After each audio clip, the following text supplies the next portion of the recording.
Hay vidas que comienzan en el estruendo y otras en el silencio. La de Ilya Prigogine comenzó entre libros, relojes y migraciones. Nació en Moscú, en 1917, justo cuando el mundo se partía en dos. Los ecos de la Revolución Rusa no tardaron en llegar a su familia, que era culta, judía, y por lo tanto doblemente señalada. Tuvieron que huir, primero a Lituania, luego a Alemania y finalmente a Bélgica. Ilya tenía apenas 5 años cuando dejó de tener raíces, pero nunca dejó de tener preguntas. Su padre era químico, su madre pianista. En casa, los días no se contaban por horas, sino por pensamientos. El tiempo no era un enemigo, sino un misterio. Desde niño, recordaría más tarde, me fascinaba la idea de que algo cambiara sin que nadie lo tocara. Le costaba hablar con otros niños, pero no le costaba hablar con el fuego. Observaba las llamas como si fueran seres vivos. Se expandían, vibraban, danzaban. Veía el orden en lo que otros llamaban caos, y empezó a sospechar que el universo no era una máquina fría, sino un organismo palpitante.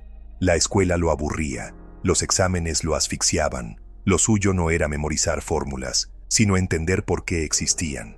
No quería respuestas, quería sentidos. En su adolescencia se sintió fascinado por 2 cosas, la música y el tiempo. Ambas, decía, eran artes invisibles, y ambas parecían fluir, sin volver jamás. Era un estudiante de química, sí, pero también un lector de Bergson, un filósofo que defendía la intuición sobre la razón y que hablaba del tiempo vivido como una corriente imparable. A sus profesores no les gustaba eso. Prigogine era brillante, pero molesto, demasiado filosófico, demasiado libre, y sin embargo, fue justo ese desvío el que lo salvó. Mientras otros creían que el universo era un reloj, preciso, predecible, cerrado, él veía un río, turbulento, inesperado, vivo. Mientras los grandes físicos aún soñaban con leyes eternas e inmutables, Ilya empezó a preguntarse, ¿y si el desorden no fuera un fallo, sino una puerta? El joven Prigogine caminaba solo, no por vanidad, sino porque nadie más quería andar ese sendero. Mientras el mundo se preparaba para otra guerra, él ya comenzaba la suya, una batalla contra la idea de que el universo es una máquina indiferente.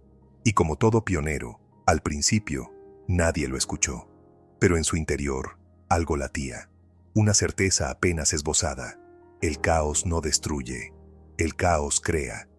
Bruselas, años 40. En los laboratorios húmedos de la universidad, las ecuaciones hablaban el lenguaje de los dioses. Claro, simétrico, eterno. Era el tiempo de la física determinista, donde todo, absolutamente todo, podía preverse, si uno tenía los datos suficientes. El universo era una máquina perfecta, y nosotros, relojeros torpes, intentando descifrar sus engranajes. Pero Ilya Prigogine no creía en relojes. Él veía vapor, combustión, evolución, vida. Veía sistemas que no regresaban al punto de partida. Veía procesos irreversibles. Y en la física clásica, la irreversibilidad era casi una grosería, un error de medición, una molestia. Desde su primer trabajo serio, Prigogine empezó a señalar lo evidente. La vida no se comporta como las leyes dicen que debería. Su campo era la termodinámica, la ciencia del calor y la energía. Allí, una ley lo obsesionaba, la segunda ley de la termodinámica, esa que dice que todo tiende al desorden, que el universo va hacia la entropía, hacia el caos, hacia la muerte térmica. Pero Prigogine miraba el mundo y decía, entonces, ¿cómo explican que exista la vida? ¿Cómo explican que algo surja, crezca, evolucione, piense? Y así, sin levantar la voz, comenzó su revolución. Empezó a estudiar sistemas alejados del equilibrio, aquellos que no eran cerrados, estables ni predecibles, como una célula, como una tormenta, como un cerebro. Descubrió que, en esos sistemas, el caos no era el final, sino el principio, que cuando las condiciones eran críticas, podía surgir algo nuevo, una estructura disipativa, un orden inesperado, nacido del desorden, un remolino en el agua, un patrón en la niebla, una conciencia entre neuronas. Era como si el universo tuviera momentos de inspiración, como si en medio del colapso apareciera de pronto una idea. Pero a los físicos de su época eso les parecía poesía, no ciencia. Lo ignoraron, lo ridiculizaron. Durante años, sus artículos eran rechazados o simplemente archivados. Es un químico que quiere filosofar, decían. No entiende que el universo no piensa. Pero él no se detuvo. Publicó en revistas marginales. Presentó sus teorías en congresos donde apenas lo escuchaban. Y una y otra vez volvía a sus ecuaciones, a sus experimentos, a sus llamas.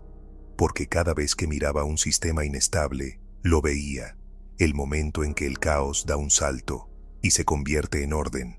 No era magia, era estructura, era lógica, era real. Y aunque el mundo no estuviera preparado para escucharlo, él ya lo sabía. La vida no era una anomalía.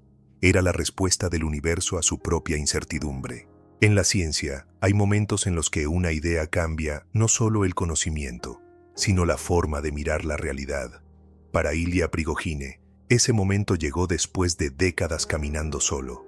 Sus trabajos ya no eran simples observaciones. Eran ecuaciones, modelos, sistemas completos que describían cómo, en ciertos estados de inestabilidad, el desorden podía organizarse espontáneamente. Así nacía su concepto más famoso, las estructuras disipativas. ¿Qué significaba eso? Que el caos, cuando se canaliza, no destruye, crea. Que los sistemas complejos, abiertos al intercambio con su entorno, pueden reorganizarse a niveles más altos de orden. Que la entropía no es el final de la historia, sino un umbral para algo nuevo. Una célula, por ejemplo, es una estructura disipativa. Recibe energía, se organiza, mantiene su forma.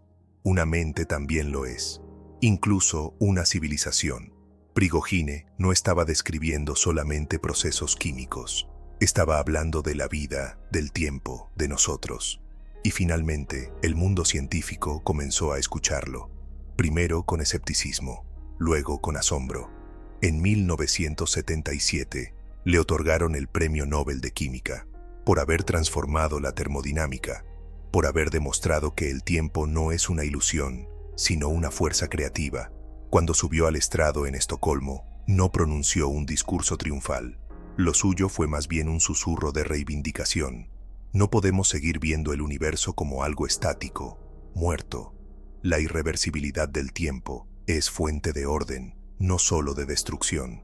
Ya no era el joven excéntrico al que nadie tomaba en serio. Era el científico que había enseñado a ver orden en lo inestable, evolución en la turbulencia, vida en la frontera del caos. Sus ideas empezaron a cruzar disciplinas. Los biólogos lo leían, los filósofos lo citaban. Los economistas y sociólogos intentaban aplicar sus teorías a las crisis sociales, al crecimiento urbano, incluso al comportamiento humano. Ilya Prigogine se había convertido en algo raro, un científico que hablaba el lenguaje de la ciencia, pero pensaba como un poeta. Vivimos en un universo creativo, decía. No es el universo de Newton, ni siquiera el de Einstein. Es uno más parecido al nuestro, impredecible, sensible, hermoso. Y sin embargo, a pesar del Nobel, del reconocimiento, de las conferencias internacionales, Prigogine no buscaba gloria. Lo que buscaba, y aún no encontraba del todo, era una comprensión más profunda del tiempo, ese viejo amigo de la infancia, ese río que nunca vuelve, ese caos que con suerte, a veces, canta. A medida que envejecía, Ilya Prigogine no se volvía más escéptico, sino más asombrado. Mientras otros físicos buscaban leyes universales, él buscaba momentos, transiciones, crisis, puentes invisibles entre el caos y el orden. Se atrevió a desafiar lo impensable, la idea de que el universo tuviera un destino cerrado. No creía en una realidad que pudiera predecirse desde una fórmula. No aceptaba que el tiempo fuera una ilusión, como afirmaban las ecuaciones reversibles de la física clásica, y mucho menos que el futuro ya estuviera escrito. Para él, el tiempo era real, tan real como el latido de un corazón. tan creativo como una chispa en la oscuridad. Cada instante, decía, es una bifurcación, un lugar donde la historia puede ir hacia un lado o hacia otro. Y ahí, en esa intersección, nace la libertad. Esa era su revolución filosófica. La ciencia no puede ignorar la novedad. El universo no está condenado a repetirse. Puede inventarse a sí mismo. En los años finales de su vida, Prigogine comenzó a escribir con un tono más íntimo, casi místico.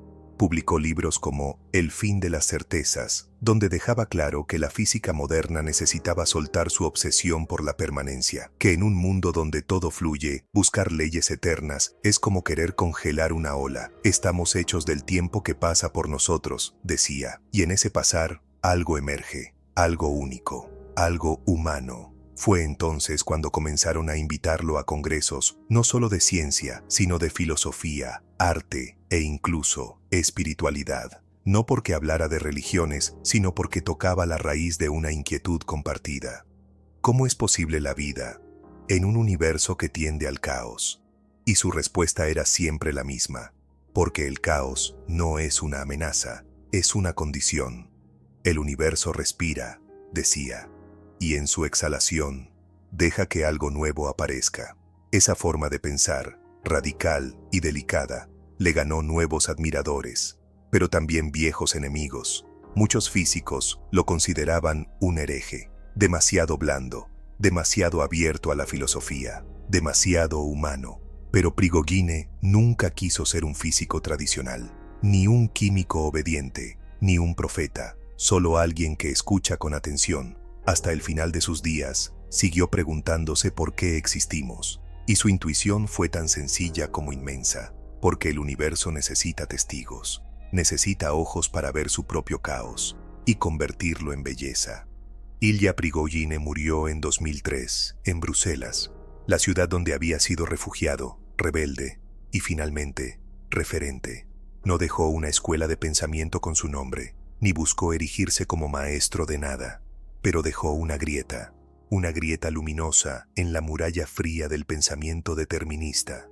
Hoy, sus ideas viven en rincones inesperados, en la biología evolutiva, que estudia cómo surgen nuevas formas desde la inestabilidad, en la neurociencia, que empieza a comprender que la conciencia no es un programa, sino un proceso, en la ecología, que intenta entender cómo los ecosistemas se regeneran tras el colapso, incluso en la filosofía y en el arte. Su mayor legado no fue una ecuación, sino una forma distinta de mirar el mundo. No como una máquina cerrada, sino como un organismo que se transforma, que duda, que cambia. En un mundo obsesionado con la seguridad, Prigogine nos enseñó a confiar en el movimiento, a aceptar que el desorden es parte del proceso, que no hay creación sin ruptura, que todo sistema que se resiste al cambio se marchita, y que, por el contrario, los sistemas que se abren al flujo, a la energía, a la sorpresa, pueden renacer. Nos dejó una pregunta simple, pero urgente.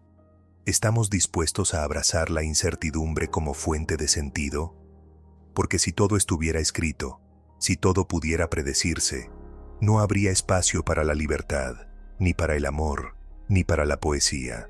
Pero si el universo, como él decía, es creativo, entonces cada decisión importa, cada pensamiento, cada bifurcación en la historia. Lo importante no es el equilibrio, decía, es lo que nace al borde del desequilibrio. Ese pensamiento, tan profundo como humilde, ha empezado a florecer con más fuerza en nuestra era, cuando las crisis se superponen, cuando lo estable se desmorona, cuando el caos parece inminente. Tal vez ahí, en medio del vértigo, Prigogine nos susurra desde el tiempo: no teman, el caos no es el final, es la semilla. Y así, con su mirada serena y su voz suave, nos deja una última enseñanza, que la vida es el arte de bailar con lo inesperado, y que quizás el universo no sea un reloj, sino una sinfonía que aún está componiéndose. Si esta historia te inspiró, si alguna vez sentiste que el caos era demasiado, suscríbete, porque aquí celebramos a los que piensan diferente, a los que escuchan el murmullo del universo, a los que, como Prigogine, creen que incluso en el desorden hay belleza.